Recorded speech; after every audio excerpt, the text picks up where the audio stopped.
Now, until Sura 30, you will have to suffer that I am looking through my notes and going into more details. So, here comes Surah 21, starts with the end of the world is near. Uh, well, about this mentality, just check my other video. Whatever. I will put a link up there. So, um, yep. But anyway, since Muhammad, I don't know when Muhammad was there, but uh, let's say 1,000 years, just for convenience. That is not near. 1,000 years is, by any human sense, it is a lot. Mm, there is this things in the Quran that Mr. A comes down and do some obvious miracle for some people, and then a town uh, believes to Mr. A because he did that obvious miracle. But how can anyone uh, expect that the next generation who didn't get that obvious uh, miracle will believe too? Because, you know, why would they? Maybe that is just old story that happens all the time, just like with the whole Quran or the whole Bible or the Bhagavad Gita or the whole Vedas or whatever Eddas. Yeah, they are just gullible bullshit. If you want the incredible thing, you have to present yourself for everyone constantly. You know, every people believe in gravity because they can experience gravity firsthand, and not because some grandpa told them some unbelievable story. So I tell you people that towns don't believe, people believe. Mm. And there are those unbased claims that if there would be multiple gods, everything would be in ruin. What you base on it? We never had one god or more god, and we are still here, and everything is in more or less order. But let's assume there is only one god. Let's assume that there was never any other god, as according to the Quran it is. Then you never had experience with more gods. So how can you make that kind of statement? It is impossible. Uh,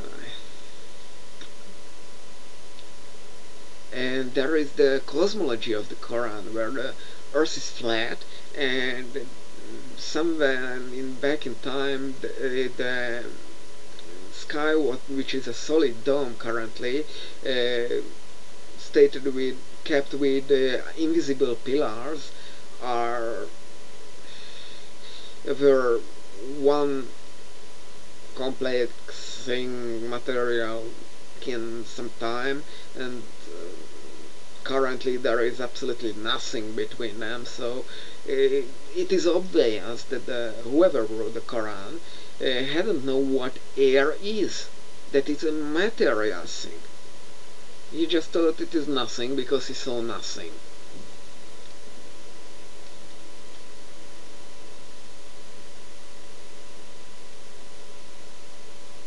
And there is this thing when Abraham broke a lot of smaller gods, idols, but he leaves the main one, and he lies that the remaining God broke the other gods' idols.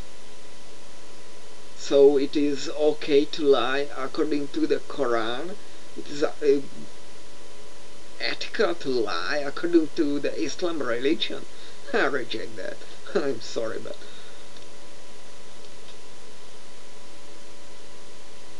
then what happens with Abraham is very similar when those guys in the Bible were thrown into the Babylonian king's furnace. I think it was in the book of Daniel. Uh, there is Solomon, who just there is a case presented, and well, at least in the Bible, it is written that what was the judgment? What the Bible says it was wise, but everyone currently thinks it was gullible. You know that cut off the baby, and here not even the judgment is presented. So just the statement that he was wise. What do you base that? And there is that interesting claim also that before David's time there was no protecting thing in for war. What you say there were no armors or shields? That is stupid. Then some unknown names are mentioned and two known, Job and Jonah, but the stories are not there. Well, I think you can look into the Bible, but as the Quran story are mostly contradictory to the Bible versions, then I don't know what to do with these.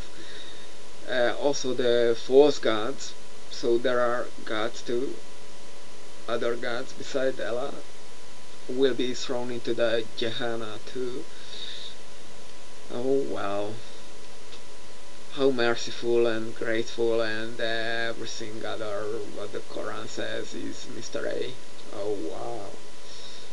I'm just amused. And there is presented what will happen with the pregnant women at the last hour.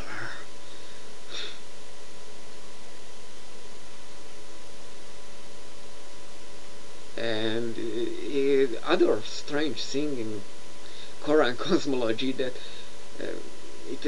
rain is not natural. It is really Mr. A shows a hand and with a with a water pump he just spritz water from the heaven. Just stupid. That is just simply not true. It is gullible at best. And there are some other minor details about the hell and the heaven even, but I don't know what is to wearing a green cape or what is so interesting in describing hell as the cube in the hair razor. Really.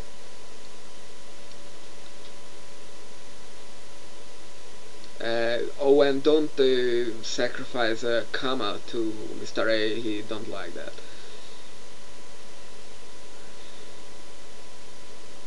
Because cause commas are miracles of Allah. I don't know how that would be.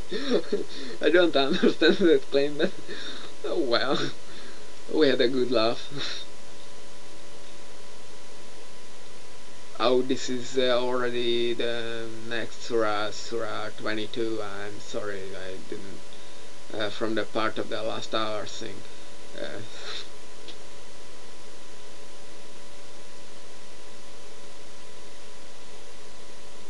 and there the last thing what is interesting in this Surah 22 that if you don't believe in Allah helping the prophets in this world and the other world, uh, than just fly up toward the sky and prevent Mr. A helping his prophets. Does it count that if I fly with an airplane and I saw no God, no solid dome of sky or anything else?